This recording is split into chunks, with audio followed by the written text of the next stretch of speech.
Hey guys, and welcome back to this channel. In this video I'll be showing guys how you can use AI models to display your clothing brand on CapCut. So first you're going to update your app, then you're going to select expand. You're then going to select AI model for this. You're then going to select the model of your choice. I'm just going to, for instance, select this one. Press the checkmark button and then upload the photo of your product. Make sure it's a flat lay photo or a ghost mannequin photo. Select add, and you're just going to wait for them to remove the background. Select the poses that you want your AI model to do. I'm just going to select these three. Then you're just going to select generate.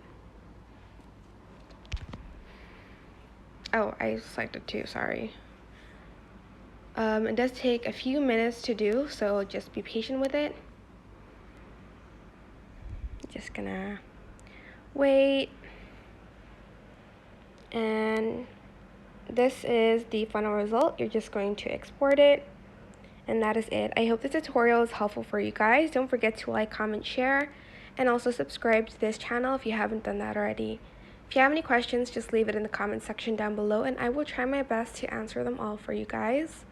And if you found this video helpful, please click the thanks button above the description box down below. Thank you so much for watching. Bye!